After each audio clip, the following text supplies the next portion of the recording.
Since we are in an organization that has the three main languages, and since we are also trying very hard to be a more bilingual and multilingual nation, I would like to have some remarks actually in Spanish to start off, and then Ms. De Villar is going to speak in English. Is that correct? Yes. So we have a combination today for everyone to switch back and forth between Spanish and English today. I would like to thank everyone for coming. Verdaderamente es un placer para la Embajada de Estados Unidos tener la oportunidad de colaborar con la Casa de América para traer a Clara del Villar. Muchas gracias en especial a Ricardo Aniño y su equipo de Casa de América por organizar esta actividad. Como ustedes saben, si han podido leer su biografía, la señora de Villar cuenta con una larga y exitosa carrera como empresaria. Especializada en el sector de tecnología energética, entre 2006 y 2012 trabajó para Acorn Energy, empresa que cotiza en el Nasdaq y de la cual fue vicepresidenta de Marketing y Desarrollo Empresarial. Entre 2004 y 2006 fue vicepresidenta de Proyectos de Cumplimiento Financiero e Integración en Funciones y Adquisiciones de Nortel Networks. Durante 14 años trabajó en Neuberger Bergman Lehman como gestora de inversiones y como vicepresidenta primera y directora regional de marketing en gestión privada de activos. Clara del Villar es una de las directoras del Comité Ejecutivo del Simposio de Salud de la Mujer en Nueva York, miembro de un comité asesor de la Red para la Enseñanza de Emprendimiento, y en la primavera de 2012 ha sido profesora adjunta de estudios empresariales en el Baruch College de Nueva York. También ha formado parte de la junta directiva del Club Nacional de Mujeres Republicanas. La Embajada le pidió que viniera a España como parte de nuestra celebración del mes de la herencia hispana, que se conmemora en Estados Unidos entre el 15 de septiembre y el 15 de octubre. Celebramos el papel de los hispanos en la política, la economía, la sociedad y la cultura de los Estados Unidos a lo largo de nuestra historia. Estamos orgullosos de ser una nación de inmigrantes y desde el comienzo los hispanos han sido parte de la construcción de nuestra nación. Actualmente hay más de 50 millones de ciudadanos estadounidenses de origen hispano. Como ha afirmado el presidente Barack Obama, la historia de los hispanos en Estados Unidos es la historia misma de Estados Unidos. Los valores de la comunidad hispana, el amor y la familia, una fe profunda y firme y una sólida ética del trabajo son los valores de Estados Unidos. Teniendo en cuenta el proyecto más reciente de Clara del Villar como fundadora y editora de la plataforma de noticias en línea de Hispanic Post, la hemos invitado a España para celebrar el mes de herencia hispana, compartiendo sus conocimientos sobre el creciente papel político, económico y social de los hispanos en Estados Unidos. The Hispanic Post debutó en la primavera de 2012 con el objetivo de ofrecer historias de empresas creativas, información útil, perfiles de empresas exitosas y las políticas prácticas del libre mercado que resulten esenciales para mantener la vitalidad de la comunidad hispana en los Estados Unidos.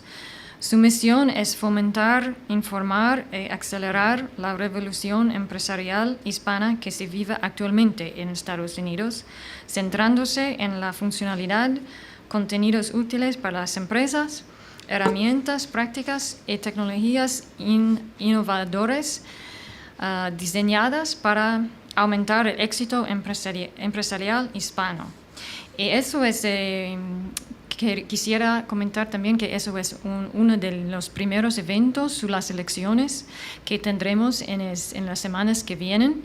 Y hemos ya invitado personas de todos los puntos de vista políticos en los Estados Unidos para dar a vosotros, a un público hispana, público español, más una idea de todos los argumentos, los asuntos, de todos los varios puntos de vista política. La Embajada en este proyecto, la Embajada busca de presentar a vosotros todas estas opiniones. Ninguna de estas personas, estos expertos que vienen, son del gobierno de los Estados Unidos, son todos ciudadanos privados que están muy activos en la vida política de los Estados Unidos.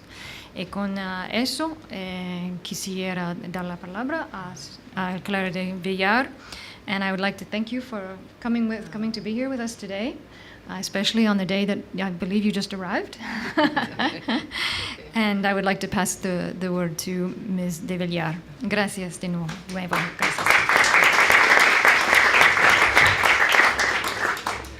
Thank you so much for your kind words. Y gracias a todo el mundo.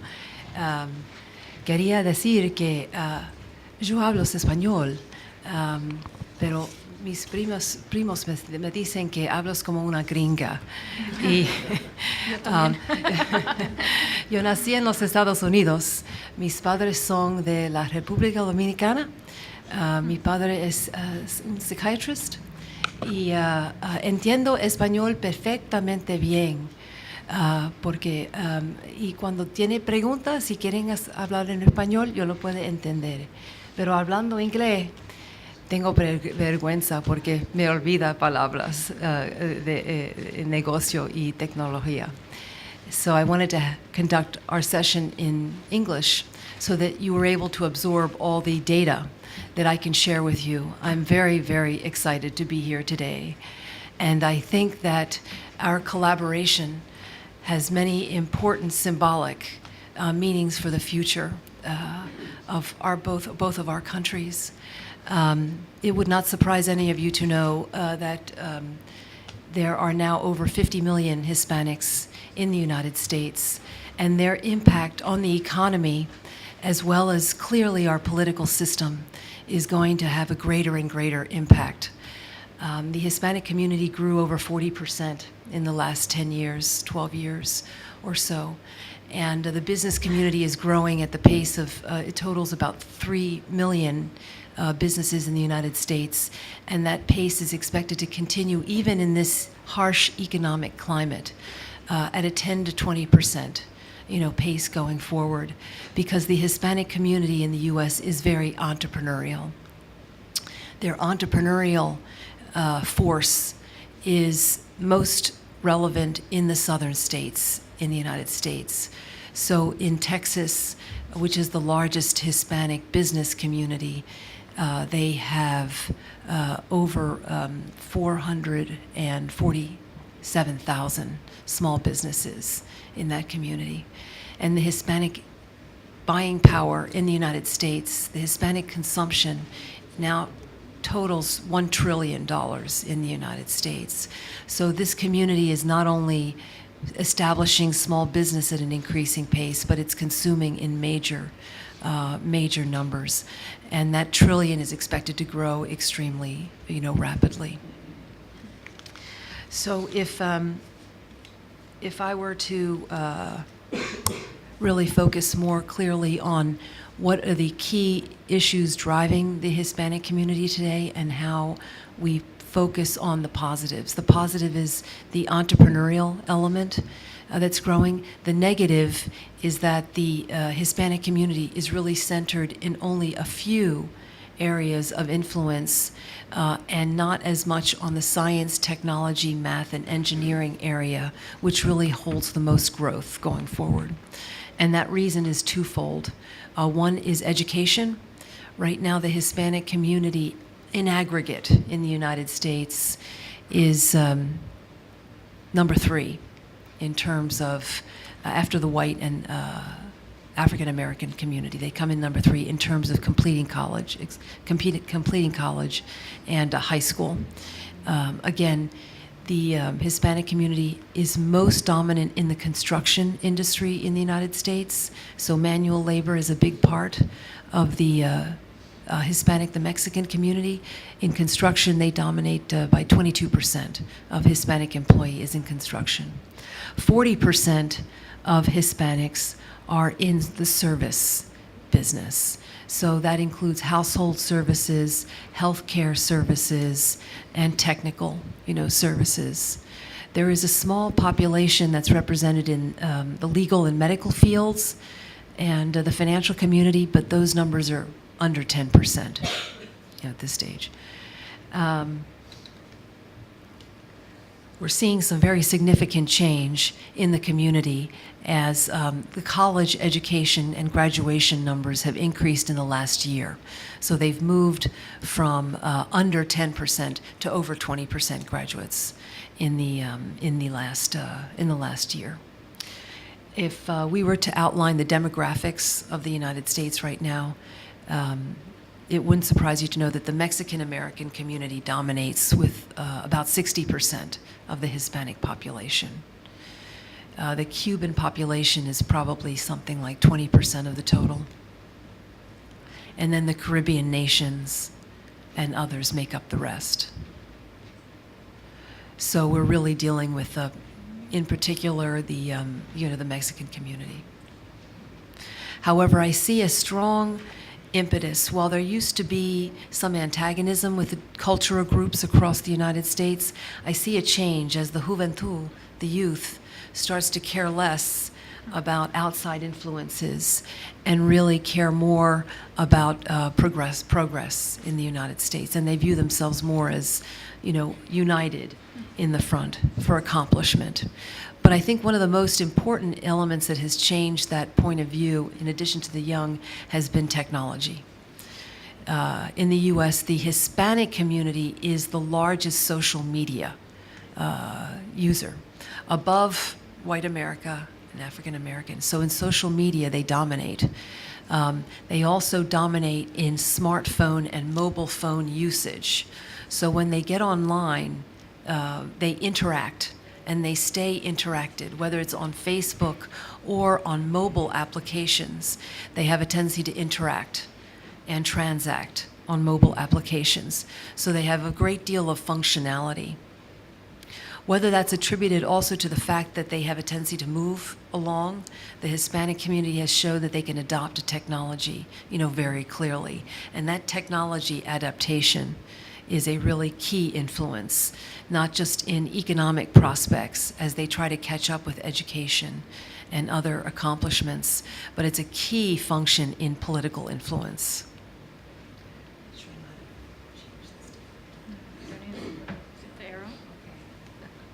So as we mentioned, 50 million Hispanics are located in the United States. That's 1 in 6 Americans. And the number of Hispanic-owned companies is growing by 44%. The entrepreneurial ventures, if we were to really allocate the entrepreneurial interest, it's dominated by the food industry. So packaged foods and restaurants and that type of area is really the largest segment. Fashion, clothing, and other apparel sources are second, and then services, really. So we see the 3 million number increasing significantly.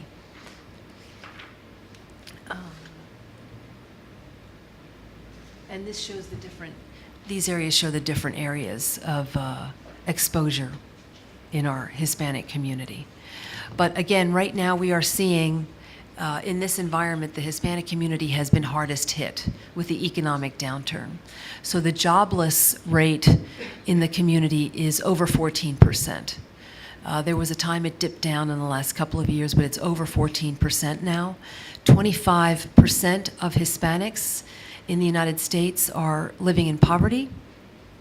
30% of Americans are impoverished. During the downturn that took place when the housing collapse began, the Hispanic community was actually hardest hit because their homes made up the largest part of their net worth. So if the average American lost 20 or 25% of their net worth, the Hispanic community that was so tied into housing lost almost 60% of their net worth, and they have regained very little of it back.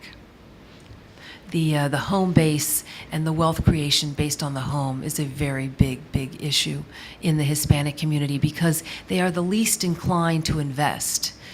They make very few investments in stocks, bonds, and have a tendency to be very cash heavy. So I guess the Hispanic community is down by 25% in terms of their engagement with the financial markets and financial investments.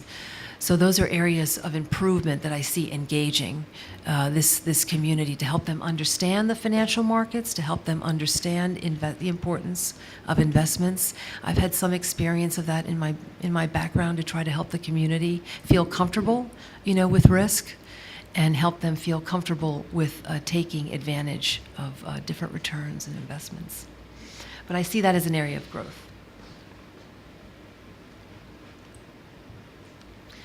Needless to say, with 50 million Hispanics in the community, 20 million are eligible to vote. And in this election, we anticipate 12 million will be voting in the upcoming political election. So far, the numbers indicate that over 66% of the community will be favoring the Democratic Party. And right now, it looks like the Republicans are having a hard time getting above 25%. If they are unable to get above 30 to 35% in the battleground states, so that would include Colorado, Virginia, New Mexico, North Carolina, if they're unable to get above 35% of the Hispanic population in those states, it's very unclear that they have a chance of winning the election. But interestingly enough, even though the first word that comes to mind is immigration, when people think about the Hispanic community, their biggest concerns are jobs and how to find jobs, and the economy and economic improvement. So they are in a position to listen to economic plans and listen to ideas that might enhance their opportunities. And I would say my impression is that both sides of the political party dialogue on this topic has been light in terms of ideas for really getting the country moving forward. And we can talk about that more at length, as we move forward. To give you a contrast, in 2000, when George W. Bush was running for office, he captured 43% of the Hispanic vote in 2000. Now, he was from Texas. He felt much more comfortable with the illegal immigration dialogue. He had a tendency to be a bit more expansive in his illegal immigration discussion and favored guest worker passes. I would be very much in that camp. Jeb Bush, also from Florida, had a very strong guest worker pass orientation. So the feeling being that most of the people that cross the border to come illegally into the United States, even though it is obviously a security issue and a law and order issue, these people really come to work in the U.S. And so with that in mind, I think the United States was very slow-moving in developing a significant policy to deal with this, complicated issue. And the dialogue that took place during the Republican primary campaigns was so harsh that I think that it had an alienating effect with the community, just in general. They felt not necessarily invited to the party, even though they have a tendency to be more conservative in nature.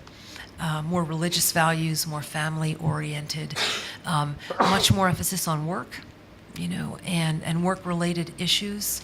They have a tendency to be interested in law and order ideas because, of course, law and order has much more of a huge impact on lower-income areas.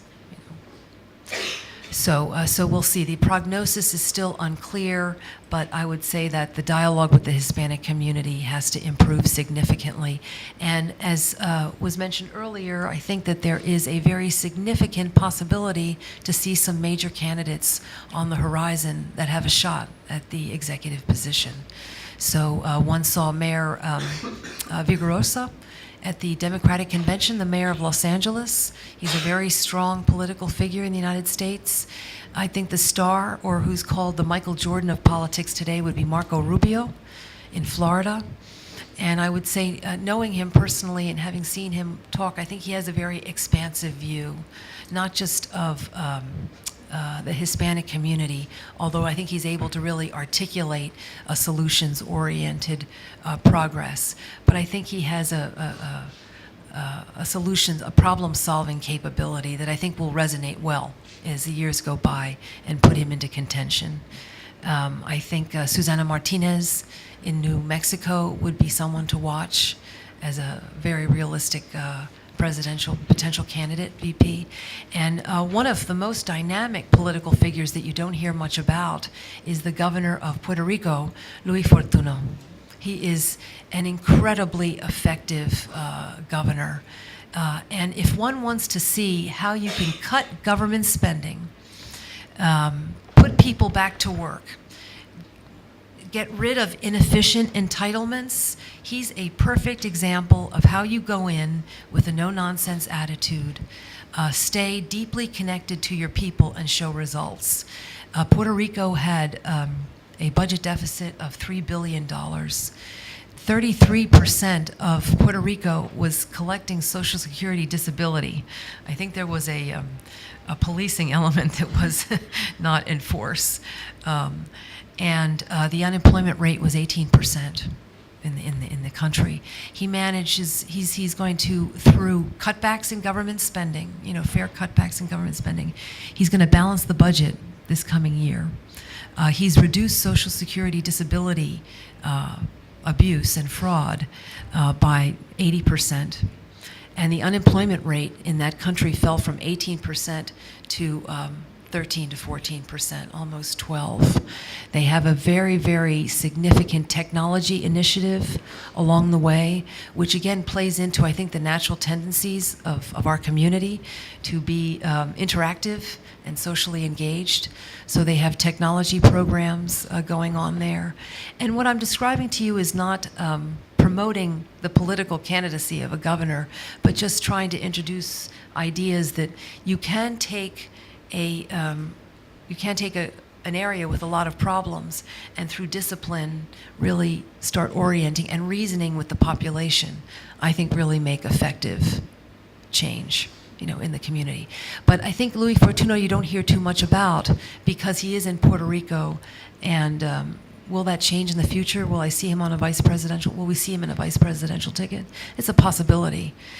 He's running in November, and he's running in a tight race because government cutbacks is never a great election platform to really run on. But I think effectively the Commonwealth looks like it's on a path for some very, very significant growth ahead. Sorry? In January. Yeah, exactly. So I view him as a very strong political candidate because he has the advantage of showing results, which is also a very good thing. In today's political environment, certainly in the U.S. as in elsewhere, results don't seem to be very highly. We don't see much evidence of that sometimes with things. And I think that the numbers that are in store ahead make results an imperative, without question.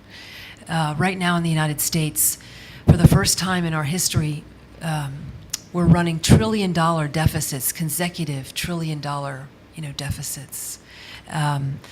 This is a $1 trillion increase from the last budget deficit in 2007,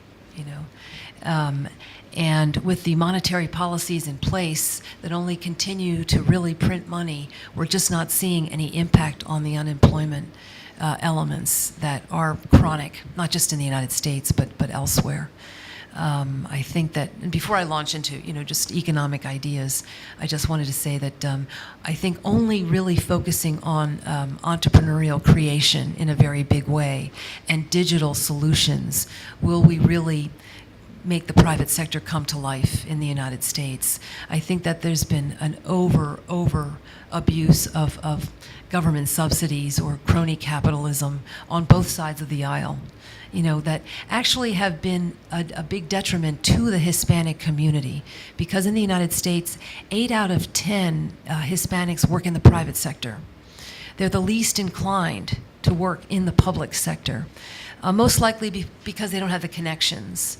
They're still young in population, but they're much more inclined to graduate from school, from high school, and go directly to work to support their families immediately. And they have a tendency to have very strong family network, as we all know. So the prognosis I see is, obviously, unless the U.S. economy starts emphasizing private enterprise solutions from the top down, the president has to emphasize private enterprise solutions, entrepreneurial incentives. I think unless those things happen, the Hispanic community unemployment will stay in the 14 to 15% area. It will be very, very slow to improve. That's what I see in the near term. And I think that is their number one concern at this stage. But the immigration issue is a significant hurdle for the Republican Party to really overcome, number one. Number two, they also have not been present in the Hispanic communities, on the ground as effectively as the Democratic Party has been. So the Democratic Party has been very, very much in all the communities, in California, in Texas, in Arizona, et cetera, within the communities. As you know, our community is very tactile, that we really need to engage, face to face, mano a mano, to really, really feel, I think, feel optimistic about the political leadership ahead. But in any case, I would love to start entertaining questions, because engaging the audience is really a very strong interest of mine. And the thing I see happening the most is, as I see the different communities, Hispanic communities in the U.S., start to think more cohesively, I'm delighted to think that might include España, because I think very much, I think the United States would benefit greatly from being much more connected. Certainly the Hispanic community would. There's a much larger professional class here and a much larger, business class here, and I think that integration could have very, very good, meaningful impact in the U.S., particularly as the cultural trends, the Hispanic cultural trends, are going to affect and impact Americans very, very substantially now and going forward. So to give you some examples, I think the food industry in the U.S. is $1 trillion business. I've been approached by private equity groups that are desperate to buy Hispanic food industry businesses, Spanish industry businesses, because they see that food industry growing significantly. The same is true in retailing, apparel, I think engineering, etc. So I'm very optimistic about the road ahead, but I have some serious concerns about the economic issues. I'm happy to address those in more detail if anyone has any questions in that regard, and how the political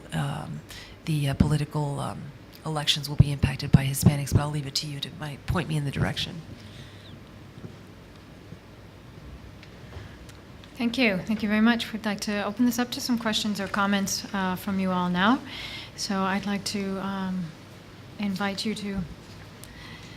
to launch us in some questions. May I please ask you to go ahead and start? I don't know if we need a microphone for translation, or you can... Yes, I know you can certainly do in either language, but for members of the audience. Sí, tal vez sí. Bueno, gracias por la presentación. No tanto desde el punto de vista económico, gracias. Esto está. Sí. quizás no fijándome tanto en el punto de vista económico, pero sí que en ocasiones se lee que la comunidad hispana, a pesar de representar un 17% del total de la población de Estados Unidos, no tiene una representación política a tan alto nivel. Y yo querría preguntar cuál es su opinión respecto de cómo estas próximas elecciones, si en estas próximas elecciones veremos cómo la representación política de los hispanos va a aumentar o no, y en qué medida las recientes leyes de registro para la votación, como ha habido en Florida o en Ohio, están afectando esta tendencia. Okay. And correct me if I'm wrong. I'm going to answer in Spanish, if that's okay. In English. No. Oh, yes. Well, I think the question was how advanced are strong Hispanic political candidates in our political system? Is that correct? Yes. So the advancement is slow, without question. It's very slow. And right now we have Marco Rubio in the Senate, Robert Martinez on the Democratic side as a senator. We have only one woman Hispanic governor in the United States, Susana Martinez. And I think you have much more representation of the Hispanic community at the local level. So I would say you still see local representation in Florida, Arizona, New Mexico, at the state legislative, capacity. But I doubt that you see any numbers bigger than 20%. So let's take New Mexico as an example. 50% of that population is Hispanic, primarily old and new Mexican. I think the state legislature probably has 15%, representation in the state legislature, and then one governor. And so I think that there's a lot of improvement that needs to happen. But also two things need to happen, I think, for that to happen in earnest. Educational levels need to really increase substantially. Economic power in the Hispanic community has to build substantially. I'm not neglecting Florida with Marco Rubio and certainly other states, but the numbers are still way too small. But this group needs, without economic power, it's very difficult to get political power. And when I say economic power, we mustn't forget that public unions have a tremendous amount of economic power that they can use to favor candidates. I'm not saying that's good or bad or anything. I'm just saying that that's very strong. And on the Republican side, the conservative side, the economic power is gained through private enterprise, success and capture. So the Hispanic community has to really, I think, work together to build their economic power. Too often, the different cultures don't work together. So for instance, when Marco Rubio's name was launched as a VP candidate, I was very hopeful, although I thought he was a little young, but very hopeful. I think that the different cultures had some visceral reactions to him as a Cuban American, and they were afraid that he would not be as sympathetic to the Mexican community, which I do not believe to be true. But those kind of dialogue, discussion makes me uncomfortable, but those are the realities of where things are. So I think in the next election, and it is my belief that on the Republican side, Romney may very well be the last establishment Republican that will be in the presidential race. But I think that the different communities in the United States, Hispanic communities, have to work together to be supportive and differ only in political philosophy, not cultural philosophy. I'm going to do my question in English. Yes. And I would like to ask you something about unemployment. You mentioned there's about just over 20 million in the work age Voting. Yeah. or 30 minutes eligible voters. So I'm Yes. assuming that's similar to the working age. Yes. You mentioned there's about 4 million own enterprises, which I think means that most people are self-employed. Yes. You mentioned some explanations for the high unemployment. I think 14% is the number that you said. You Yes. said lack of connections and lack of education. But is there also maybe discrimination issues a problem why there's such high such high unemployment. For instance, I saw the leaked video of Medroni the other day that was leaked earlier this week, and he mentioned that the growth of the Hispanic community in the US, he saw that as a danger for the country. So if there's discrimination on his level, how does that work out at lower levels where people may be even more inclined to get involved in discrimination? Well, I think that's a very good question, and I think that to answer the political side of your question, I think that Mitt Romney and the Republicans in general did not address the illegal immigration fairly or well. You know, even if you're against illegal immigration, and there are 11 million illegal immigrants in the United States, I think one could have been more even-handed in discussing solutions. And I think that this particular group may have difficulty with English and may have difficulty, you know, with finding opportunity.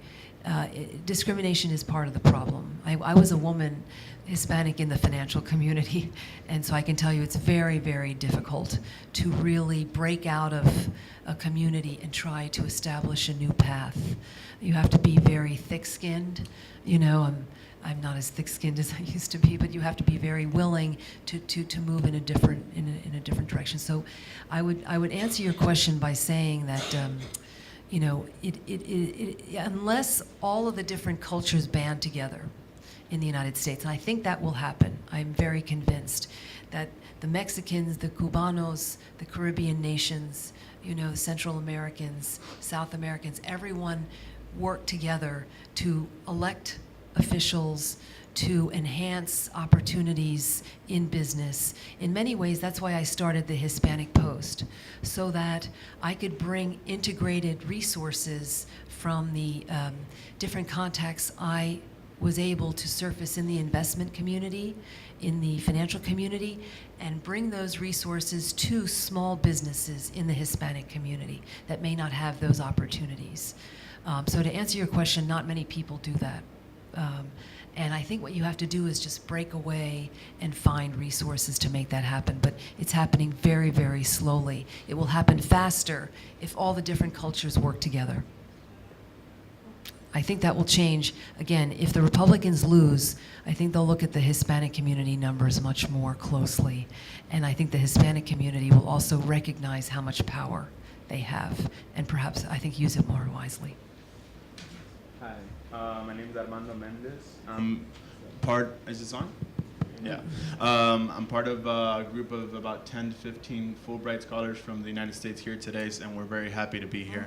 I wanted to ask you regarding immigration reform, and you had mentioned... I can't see you. Do you mind? I'm right here. Oh, there you are. There you are. Okay. The big guy in the back. I wanted to ask you regarding immigration reform and how you were saying that Democrats tend to have a lot friendlier rhetoric towards Hispanics regarding immigration reform.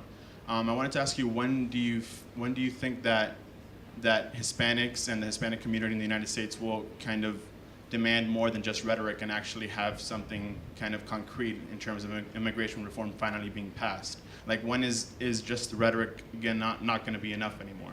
I agree. I'm impatient too, and I think that George W. Bush, for all of his problems, which were many, he was actually very keen on immigration reform, and he was very, very close to establishing a guest worker program when 9/11 happened.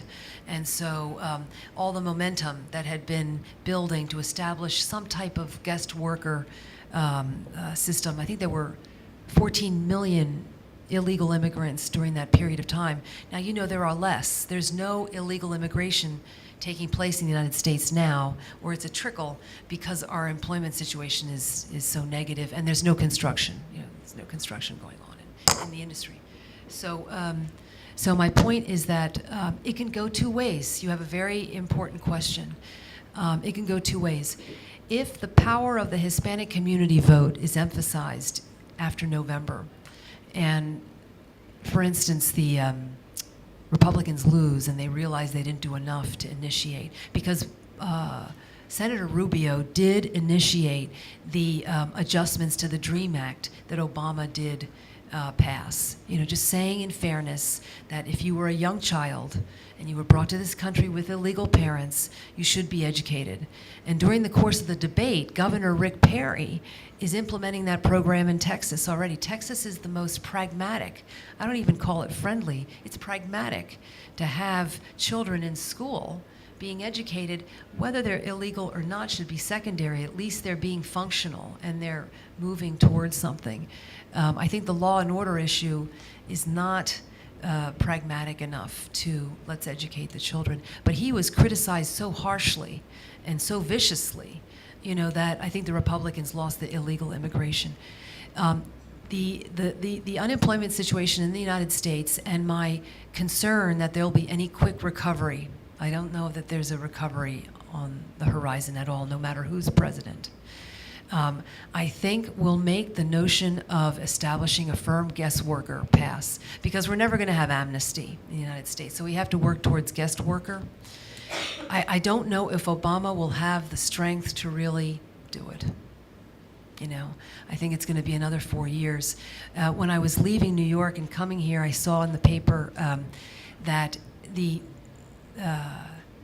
1 million illegals that were granted a stay, so to speak, there's no health care benefits attached to this. So they can join the military or they can get educational benefits, but there are no health care benefits. Now, one might say this is very cruel. On the other hand, you know, in a situation where employment is very large, you know, health care benefits are extremely expensive, the country is worried for themselves, let alone an illegal population, this will be a contentious issue. My point to you is that I just don't think President Obama, if he's reelected, is going to really drive it home in the next 4 years. It will have to be the next president. And perhaps, if we're fortunate, we'll see a Hispanic VP on that ticket. And it'll have, so we'll have time, we'll have to wait, I think. Soy Martín Ortega, de la Universidad Complutense. Mi pregunta es distinta porque quiero preguntarle sobre la relación entre España y Estados Unidos. En España estamos muy preocupados por nuestra imagen, por la percepción que hay fuera de nosotros. Y la imagen es importante a la hora de hacer negocios, a la hora de invertir, por muchas razones, ¿no? Yo le quería preguntar a usted, en su opinión, ¿qué imagen tienen los americanos y también los hispanos de España? Es decir, ¿cuál es la imagen de España y cuál es la percepción de España? Sobre todo comparado con países similares, como puede ser, pues, por un lado, México en América Latina o en Europa, Francia, Reino Unido, Italia. Gracias. Okay, sí. The impression I have is that the perception, if I may speak frankly, for Spain, Americans have is much better than France. So there's a feeling of a great connection, I think, with Spain, and there's a feeling of enthusiasm. You know, it would not surprise you to think that Americans think of Spaniards more as Europeans, you know, than Hispanics. So there's an expectation of great professionalism and corporate environment exposure, you know, et cetera, et cetera.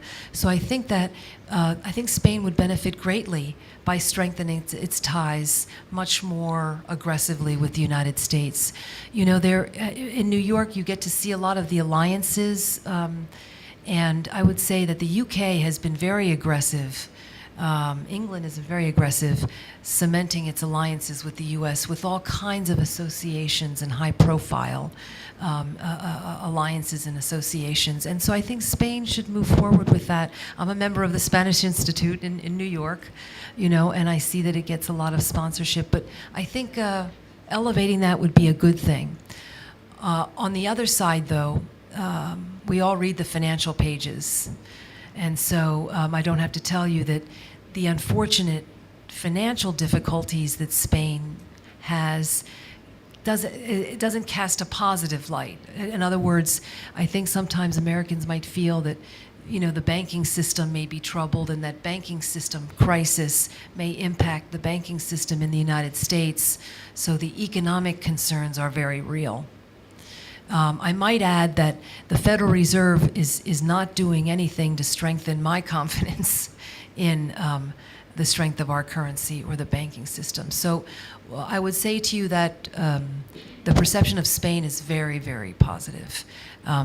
Sometimes in Mexico it's less so because of the illegal immigration and the drug trafficking, issue. But Mexico is also looking to change that significantly by placing itself as a competitor to China.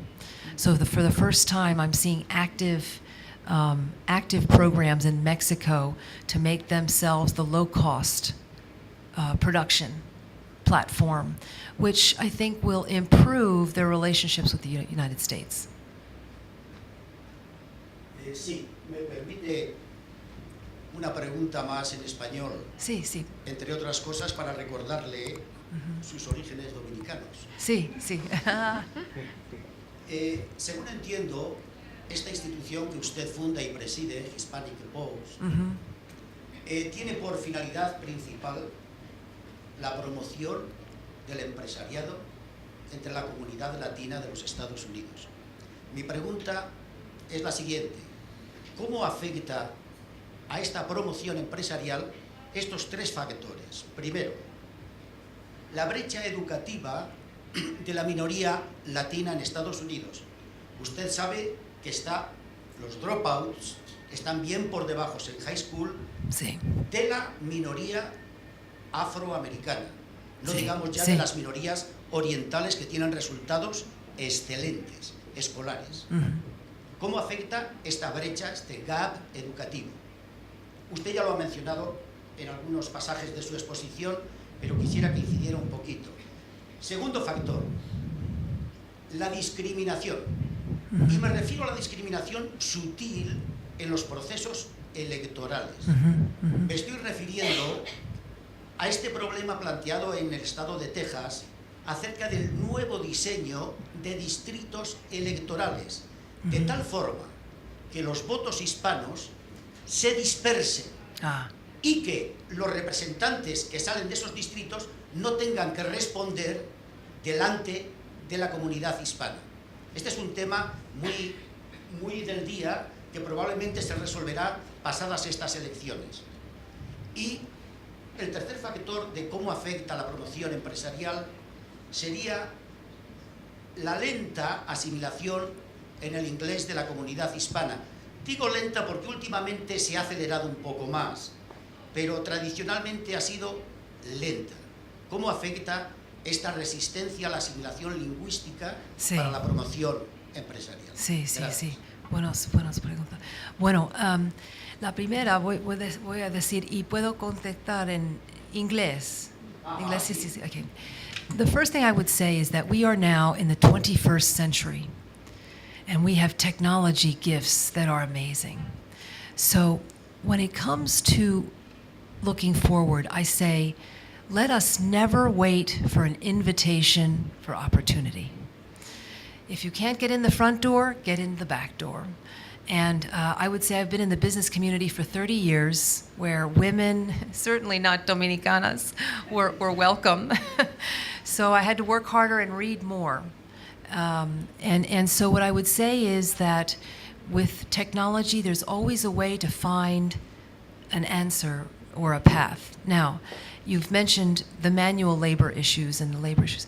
I actually am one who believes that not everyone is meant to go to university. I think we should really have trade schools, and we should really have guilds where people, if they are good carpenters or good woodworkers. I was at a hair salon recently, and a fine hair salon colorist was saying, I don't see experts in my field come into the hair salon. They go to college, they pay $80,000 to get educated, and then they don't want to work in the trade anymore. And so I think this whole view that working in the trade is a bad thing should be erased. And I think that there should be a motion from corporate America as well as the government to promote trade schools and being skilled. China does this very well, not in a formal way, but certainly in the United States and elsewhere, in South America, elsewhere we could promote trade. As far as your question goes, with economic power comes more political power and better representation. The first does not happen without the second. And political power does not happen without economic power. Now, in the past, Hispanics are strong members of teachers' unions, so they do have a presence in teachers' unions. But in a sense, there was a competition with some other labor unions because the illegals were taking jobs at lower wages and working harder, I might add, you know, and so the unions viewed them as competitors. So what I would say is that the way to reach the Hispanic community is through private enterprise primarily, because they're willing to work harder, work for a cheaper wage to get them in the door and supporting their families. And if we can translate that into opportunities on the entrepreneurial side, I think they would gain economic power if they joined with each other. So my answer to you is that let's change the debate and accommodate, you know, manual labor and opportunities in trade-related fields. And then private sources have to be more helpful. And again, that's why my online source is still one little grain in the sand, but I'm hoping that that builds momentum so that little businesses across the country can find resources that are interactive to help them answer questions. How do you incorporate a business? How do you get financing? If I'm a hairdresser, how do I find people to add to my pay, you know, at a low cost? In the United States, when you come to the United States and you're going to work in the United States, to answer your final question, you must speak English. There's no point in living in a country where you don't speak the mother tongue of the country. Your opportunities are limited substantially. It's impossible now to get a job without understanding the language. I don't think that diminishes a cultural engagement whatsoever, and I think it only enhances your opportunity. In the 60s and 70s, there was a very strong push, particularly in California, for bilingual education. And the political force was so great that that became a force across the land. I think it did a lot of damage for opportunity creation. I also think that it was degrading to the children because children pick up a language so easily. It's very, very easy, no matter how young. They are able to integrate faster, so I think it really cut off their opportunities. That issue now is coming to the realization, both in the political platform as well as the policy platforms. They're realizing that that's not the way to go. So going off of that, in your opinion, what are the best types of educational policies and reforms to support Hispanic achievement in schools? Well, I think the first thing is, as practically as possible, to stop bilingual education. You know, so that's the one thing I would be very much against because it's so counterintuitive. If you're preparing children for job opportunities, professional opportunities, speaking two languages in the United States is essential. I also think, you know, that I think I'm a big fan of charter schools and different learning abilities. Not everyone has the ability to stay in a rigid public school forum. In fact, girls are easier to adapt to that forum than boys are. So I think you have to have a lot of flexibility with charter schools, and certainly language requirements would be the first step that I would take in that regard. I would also encourage the Hispanic community, maybe outreach to encourage more Hispanics to become teachers. I think that would be a great motivation. I think it would be a great outreach and certainly job opportunity for Hispanics. Not a lot of that is done because it's a competitive element. So when one looks at discrimination is just as prevalent in unions and public sector as it is in the private sector. You know, I think it would be very natural to have a big outreach. In Chicago, public school teachers that are striking right now, they're paid $75,000 a year and have a pension for life. The average private worker makes $47,000 a year, you know, in Chicago. So I think that would be a great, educational incentive. Plus, more Hispanic students would see, Hispanic teachers.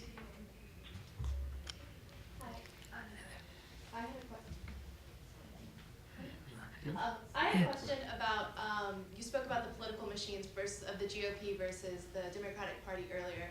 And the Democratic Party has spent the last 20 years developing their massive field operations that they have in place. Yes. That you said the Hispanic community seems to favor. And the GOP has also spent the last 20 years developing their 72-hour plan, where they wait for the last 3 days before the election and then dump money and dump ads into the market. Do you think that that's going to continue then to be a problem for the Republican Party to reach out to Hispanic communities in the future if they can stay the course, basically? I think they this last election cycle with the super PACs has lent a lot of money to the ground game. So the Republicans are building up their ground game in a very meaningful, way. And so there are a number of initiatives out there that are Hispanic-based from the Republican Party, and they're reaching out to the evangelical communities and elsewhere. I think that the ground game plays a big part. At the end of the day, you have to have a candidate that people like. I think that it'll be very interesting to see how the super PAC money, and I'm very free market, you should know, in these things. I think spend the money, as long as it's legal, because the money flows both sides. If you have a candidate that people don't like, not all the money in the world will elect them. So the biggest mistake I think the Republicans made, in my opinion, is the immigration issue. They didn't treat it fairly or even-handedly. I was commenting earlier, there's a columnist, a very respected one, George Will, who last couple of weekends ago made 2 comments about the Republican Party. One, he said during the Republican Party debate, when you had Michelle Buchanan and Newt Gingrich and Mitt Romney, he made the interesting comment, which was true. You couldn't have a wall big enough, electrified enough, barbed wired enough to keep Hispanics out of the country.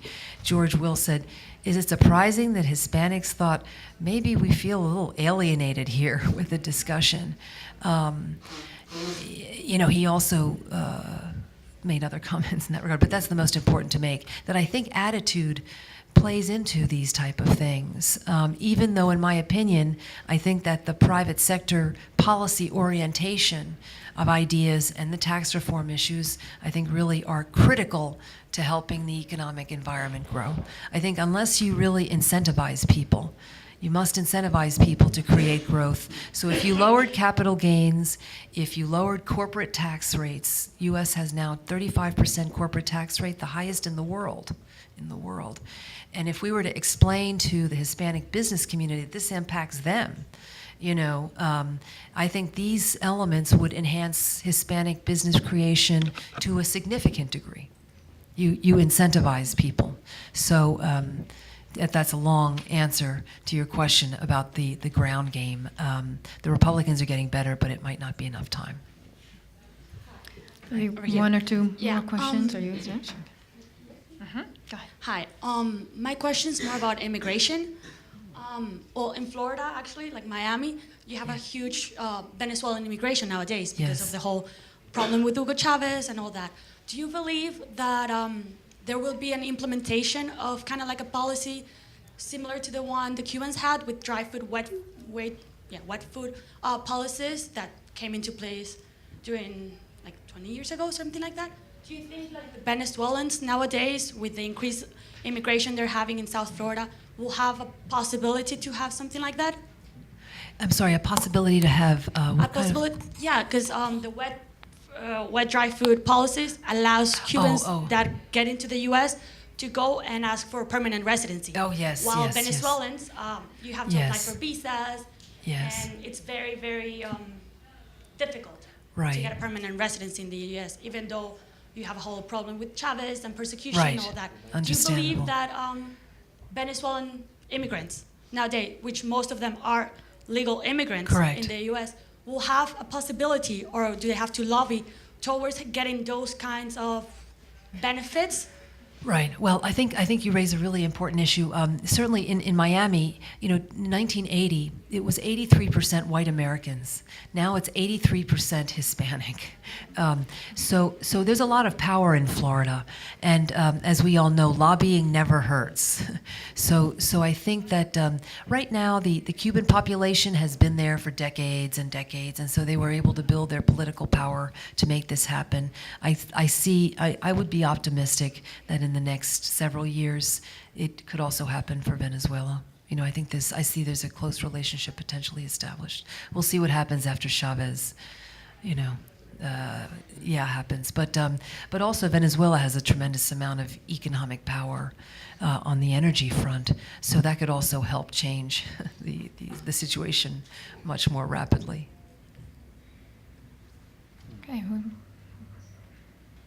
Okay. I think that's the final question then. All right, well, we have one more, one final. Okay, what last question, please. Disculpe, me preguntaré en español. Sí. No lo sé, quiero hacer una pregunta, una consideración que yo no tengo una respuesta. No sé si es fácil tener respuesta. Hemos hablado del presente de la comunidad hispana, la importancia demográfica, la importancia económica y importancia política. Y yo me pregunto, esa es la situación presente. ¿Cuál será la situación dentro de 2 generaciones? ¿Se puede adivinar cómo será esa situación? Creo que Estados Unidos tiene un valor extraordinario, un mérito extraordinario, que es la integración de personas de diferentes orígenes y de diferentes orígenes o actitudes ante la vida. Yo creo que los grupos que perduran como grupos identitarios, que no excluyentes, se puede ser americano y además ser de otro grupo. Los grupos que perduran son los grupos que tienen una historia común, una cultura común. Una cultura común. Yo creo que en el caso de los hispanos, diferencia de los españoles, en americano hay 2 palabras, Spanish y Hispanic, que son diferentes. Son diferentes. Creo que en Texas, en New Mexico son Spanish. Latinos. Y latinos es todavía más allá, o sea, latinos a mí me gusta menos. Yo soy español, después están los Hispanic y después están los latinos. Eso es una deriva que amplía el grupo, pero reduce la identidad de cada uno. Entonces yo creo que el elemento que une a los grupos es la cultura común. Desde luego no es la lengua, porque la lengua en Estados Unidos, el español se pierde. Los descendientes de los Hispanic, ya no hablan español, o lo hablan con dificultad. El español se pierde, a pesar de todos los esfuerzos. Lo que puede perdurar es la cultura. ¿Existe una cultura de los hispanos, Hispanic, de los latinos? ¿Existe una cultura común? ¿Se hacen esfuerzos por preservar esa cultura? ¿O esa cultura va a quedar absorbida dentro de la cultura americana? Y hay sitios, por ejemplo, en universidades, a mí me han comentado en alguna universidad un profesor que estaba desanimado porque los estudiantes tenían ya muy poco interés en estudiar la historia de la presencia de España en Estados Unidos. Esa es una señal de pérdida de cultura. En fin, yo quería unas palabras sobre la importancia de la cultura común y si esa cultura común seguirá o se hace algo. Discúlpeme, no sé si es una pregunta muy adecuada o compleja. Muchas gracias. Well, I think, to answer your question, I think the United States, America will also always have its unique characteristic, the place of opportunity. I think that place will have a distinctly Hispanic, Latino face going forward. The Hispanic population is expected to get to something along the lines of 30% of the population. Right now it's 16% of the population. So it's expected in the next 40 years to be 30% of the population. So I think those our characteristics will start to make their presence known, in the culture in America. I think that it's important and it's understandable that all the different communities are distinct. So I think that's what keeps them from coming together, if that answers your question, in the sense that los mexicanos son diferentes de los cubanos, son diferentes de español, y todo el mundo le encanta el cultura. I think if there was a platform for the Hispanics to come together to get more progress in education and business building, if they can use their power but keep their separate identities that they enjoy intact, I see an opportunity for building our economic progress in the United States. I don't see if what you're saying is I see the different cultures staying distinct in their areas. I don't see that changing anytime soon. And I'll give you a couple of examples. Venezuela, Cuba, the education attainment is much higher. España, your college graduates, university graduates, professional lawyers, doctors, et cetera, et cetera. In the Mexican community, it has a tendency to be more manual labor, different, not just different from country, but different economic attainment. So those type of characteristics will have to change. The educational ones will have to change, and that'll take another generation for us to get a sense, of how that develops. But I think if the communities can all work together, I don't think you lose the flavor of your different countries if you work together to see more progress. Juntos puede hacer más. And I've been noticing the word, there's a author, Junot Díaz. I don't know if you're familiar with him. He's one of the great short story writers in the United States. He's the Dominicano. So he's been using the word solidarity. He said, we've already been through so much, coming to this country and going through all the different discriminations and issues. If we were to be solid and juntos, perhaps we could accomplish a lot. And I think the time is now, because I don't want to digress, but I don't have to tell you that I think that the issues affecting our countries have been always far down the curve. We really don't get a lot of the attention I think that we should, whether you're talking about South America, whether you're talking about España, or whether you're talking about the Caribbean countries. So juntos we can accomplish a lot more. In the meantime, we have a lot of challenges. The economic challenges are the greatest. Thank you so much for the time today.